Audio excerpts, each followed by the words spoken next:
Bonjour et bienvenue, voici notre tour d'horizon économique, géopolitique, sanitaire et boursier. Nous sommes le mercredi 10 mars 2021, un jour historique.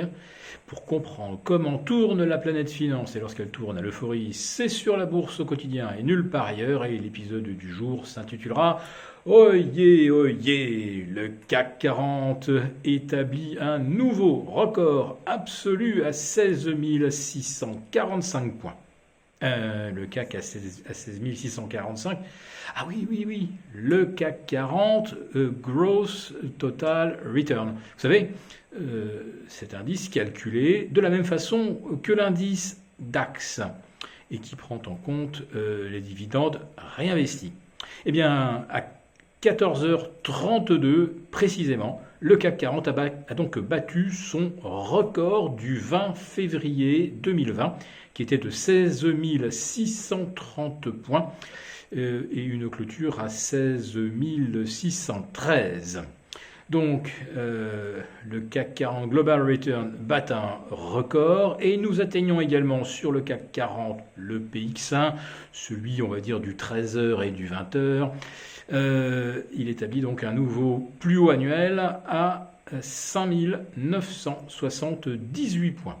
Alors si vous vous souvenez de notre flash de vendredi, nous vous annoncions que le CAC allait probablement atteindre 5 975 et tenter dans la foulée de refermer le gap des 5 995 du 6 mars dernier. Donc ça sera une pure formalité, il ne manque plus que 20 points. Donc la question maintenant consiste à savoir si le CAC va exploser les 6000 et s'envoler, on ne sait pas trop, peut-être vers les 17 000 sur le CAC 40 Gross Return et 6250 sur le CAC 40 PX1. En tout cas, soit ça passe, soit ça casse. Pour que ça passe, il faut de la liquidité. Au bas de la liquidité, il va y en avoir, puisque la Fed va émettre pour 100 milliards de bons du Trésor. Non pas par an, bien sûr, non pas par mois, puisqu'elle fait déjà un quantitative easing de 120 milliards. Non, mesdames et messieurs, ce sera donc 100 milliards par semaine. Alors bien sûr, ça comprend tous les types d'émissions, les T-notes de 2 mois à 2 ans, et ensuite toutes les émissions plus longues, 5, 7, 10, 20, 30 ans. Donc 100 milliards par semaine. Et comme il n'y aura pas preneur, il faudra donc que la Fed rachète. Mais comme son programme d'achat, son quantitative easing est aujourd'hui capé à 120 milliards, il va donc falloir qu'elle aille au-delà et qu'elle le porte peut-être à 150 milliards ou peut-être plus. Bref, un déferlement de liquidités sans précédent.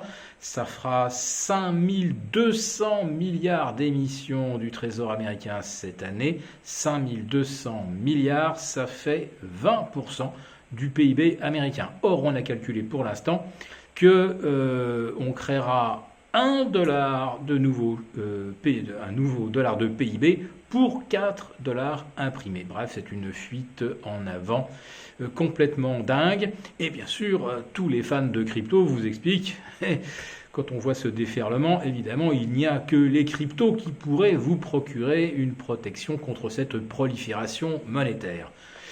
L'or, l'argent, ça vous rappelle quelque chose ou pas ? Bon, l'argent, lui, il revient chercher un support vers 25 $.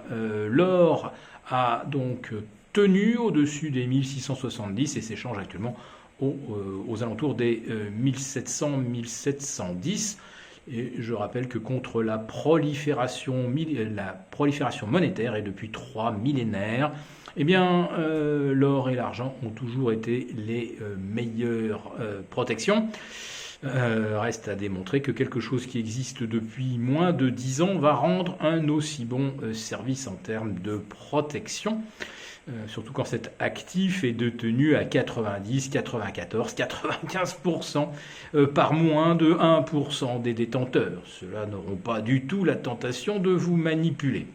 Bien, en tout cas, pour en revenir aux indices boursiers, le CAC 40 donc au plus haut, le Dow Jones au-delà des 32 000 également au plus haut, et suspense, le S&P va-t-il retracer les 3950, son record absolu? Eh bien, c'est tout à fait possible. Après la publication des statistiques, les statistiques de l'inflation, le CPI américain qui demeure finalement très sage, à 0,4% nourriture et énergie incluses et seulement 0,1% hors pétrole, donc et variable volatile. Sincèrement, avec la remontée du baril au-delà des 65 $ au mois, enfin, on était presque à 65 $ fin février, je pensais vraiment qu'on aurait une inflation de 0,5 ou 0,6%. Eh bien non, 0,4. Ça, c'est une vraie surprise. Et c'est une très bonne surprise que les marchés célèbrent, puisque le rendement des T-bonds américains rechute vers 1,50. Vous pouvez craindre qu'il ne repasse au-delà des 1,60. Et donc aujourd'hui, eh bien, c'est le scénario Goldilocks avec une hausse simultanée du pétrole, tiens, des indices boursiers et des marchés obligataires. Donc tout va bien.